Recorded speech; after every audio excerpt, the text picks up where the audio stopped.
L'invité café. 7h15, notre invité café, une application pour lutter contre l'illettrisme et aider à l'insertion durable dans l'emploi. Nous en parlons avec le directeur régional d'Opcalia, organisme financeur de la formation professionnelle, Baptiste Labéry. Bonjour Baptiste Labéry. Bonjour à tous. Alors au plan national, plus d'1 million de personnes en emploi en situation d'illettrisme, ça fait beaucoup. Quelle est l'ampleur du phénomène chez nous ? Alors, on n'a pas de chiffre exact, puisqu'en fait, la définition de l'illettrisme est relativement délicate, dans le sens où ça peut être des personnes qui ne maîtrisent pas du tout lire, écrire, compter, jusqu'à des personnes qui ont une maîtrise imparfaite et qui, du coup, vont rencontrer des difficultés dans la vie de tous les jours.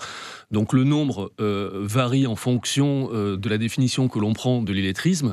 Néanmoins, on peut estimer que l'ampleur du phénomène chez nous est relativement importante. Et quels sont les secteurs les plus concernés ? Tous les secteurs. Tous les secteurs. Il y a, alors évidemment, les secteurs des services à haute valeur ajoutée ou qui nécessitent un minimum, ou des minimaux de lire, écrire, compter sont moins touchés. Néanmoins, l'ensemble des secteurs du territoire sont touchés par le phénomène. Et pourquoi avoir décidé de prendre ce phénomène, le problème à bras-le-corps ? Quel intérêt pour vous ? Alors, des retombées publicitaires en termes de renommée ? Non, Opcalia intervient pour l'ensemble de ces entreprises adhérentes. Si l'ensemble de nos entreprises adhérentes rencontrent ces difficultés rencontrent plus ou moins ce type de difficultés, bien évidemment, pour nous, c'était un enjeu crucial, et notamment sur le territoire de la Guyane, y compris sur l'ensemble du territoire national, y compris l'ensemble des départements et collectivités d'outre-mer. Et combien d'entreprises adhérentes ? À Opcalia ? Oui. Au niveau national, plus de 70 000. En Guyane, plus de 1000. Après, c'est pas tant le nombre d'entreprises, c'est le nombre de salariés que l'on représente. Plus de 13 000 sur le territoire. Salariés du privé uniquement, sur les champs qui nous concernent, c'est-à-dire l'interprofession, donc hormis certains secteurs d'activité tels que le BTP par exemple. Alors, 1001 lettres, c'est le nom de cette fameuse application. Une façon de mettre toutes les chances du côté des actifs, notamment ceux qui sont à la recherche d'un emploi. Alors, c'est au bénéfice de tout le monde. C'est une application qui est entièrement gratuite, téléchargeable sur les différents supports que l'on peut connaître pour télécharger les applications sur le téléphone, sur téléphone mobile.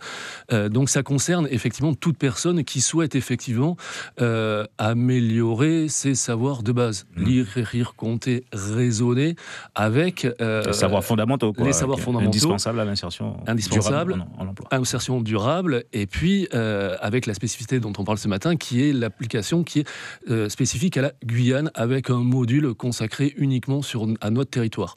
On va en parler. Véronique Betts. Alors justement, concrètement, qu'est-ce qu'on y trouve ? Alors, on y trouve un ensemble de modules sur les thématiques que l'on a évoquées tout à l'heure, c'est-à-dire lire plutôt, compter, raisonner, parce que effectivement, je n'apprends que si j'ai un raisonnement qui est viable, et pour ancrer les savoirs, il faut bien à un moment donné raisonner de la culture générale au niveau global, et puis un module spécifique à la Guyane sur l'histoire, la culture de notre territoire. C'est quoi ? C'est des jeux, c'est des fiches, c'est des cours, c'est... C'est quoi ? C'est effectivement un ensemble d'exercices sous forme ludique. Donc il peut y avoir des énigmes, une question avec un choix multiple, voilà. Et à chaque réponse, il y a une fiche explicative. Alors, qui peut être une fiche écrite ou une fiche interactive avec une vidéo, un son, etc. On a l'avantage du support numérique qui permet d'avoir effectivement soit du film, soit une explication écrite, soit une explication audio, etc. Donc ça veut dire qu'en fait, c'est une application qui est plutôt ludique pour travailler sur les savoirs que l'on vient d'évoquer. Olivier Daman. Accessible même avec ce problème d'illettrisme, justement. Alors, effectivement, si on définit l'illettrisme comme des personnes qui ne maîtrisent pas tout à fait les savoirs fondamentaux, qui sont les réécrire, à partir du moment où on lit un tout petit peu, on peut commencer à travailler, à utiliser l'application. Effectivement, une personne qui ne maîtrise pas du tout la lecture ne pourra pas utiliser l'application. Donc ça s'adresse à un public, effectivement, qui a déjà un certain nombre de savoirs. Il faut savoir que l'école étant obligatoire, on a toute la population de personnes qui est passée par l'école. Donc à un moment donné, qui a plus ou moins... Justement, on sait que par exemple en Guyane, nous sommes dans un contexte particulier avec beaucoup de non-francophones, par exemple. Est-ce que là, ce ne sont pas des publics qui sont déjà de toute façon d'office écartés ? Alors, ils sont écartés de l'utilisation de l'application, tout à fait. Mais en même temps, est-ce qu'il y a quelque chose d'universel qui permet d'apprendre ? Enfin, voilà, on a fait une application. Enfin, après, l'application a ses limites. Elle a la limite qu'on lui donne, c'est-à-dire qui est intrinsèque à l'application, qui est qu'il faut maîtriser à minima un tout petit peu la lecture pour commencer à l'utiliser.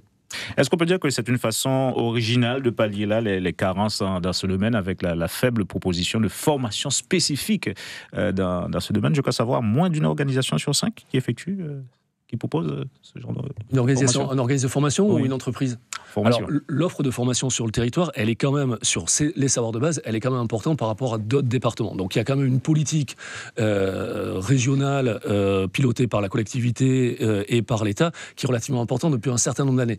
L'idée, c'est pas de pallier une carence, c'est d'amener un outil supplémentaire et un outil qui est à disposition de tout le monde. C'est-à-dire qu'on sait pertinemment qu'il y a des personnes qui ne vont pas en formation pour différentes raisons, parce qu'ils sont en emploi et qu'ils ont une famille et qu'ils n'ont pas le temps, parce qu'ils ne sont pas en emploi mais ils font autre chose et ils n'ont pas le temps non plus. Et donc, du coup, pour nous, c'est de dire, en fait, l'application, elle est accessible à tout le monde, avec la limite qui est la suivante, qu'il faut être connecté à Internet. C'est là où je veux en venir, en fait. De nombreuses formations réalisées, et tout de même, et malgré tout, de nombreux jeunes qui restent sur le carreau, qui restent au bord de la route. Comment l'expliquer? Alors, moi, je n'ai pas forcément d'explication. Après, je prends le problème dans un autre sens. Il y a des formations qui ne rencontrent pas le public. C'est-à-dire qu'aujourd'hui, on a quelquefois du mal et j'ai un cas actuel où de la formation est financée et pour autant, on n'a pas le public. Voilà. Il y a un emploi à la clé. Il y a des emplois à la clé.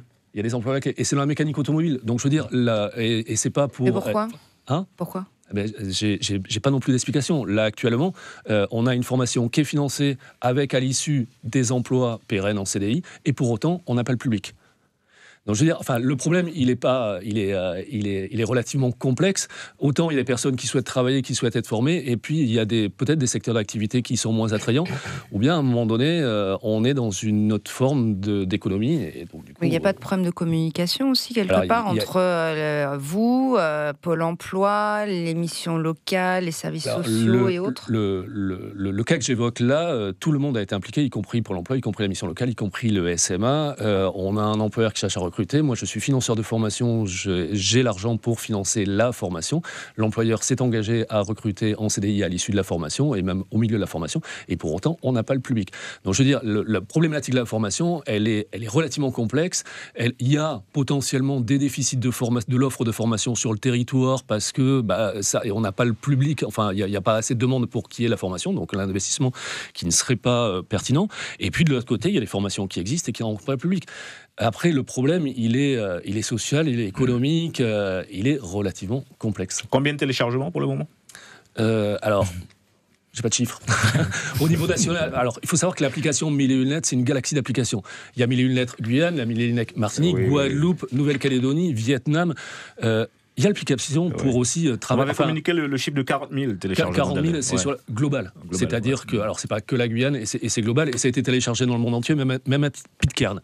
Pour vous dire, mais c'est aussi 1001 lettres, c'est aussi le code de la route. Ça permet aussi aux personnes, on a 1001 lettres spécifiques code de la route qui permet aux personnes de s'entraîner au code de la route. Tout à l'heure, il y avait une information sur les problématiques de formation routière. Là aussi, on a mis à disposition de tout le monde, donc c'est universel, une application qui permet de s'entraîner au code de la route.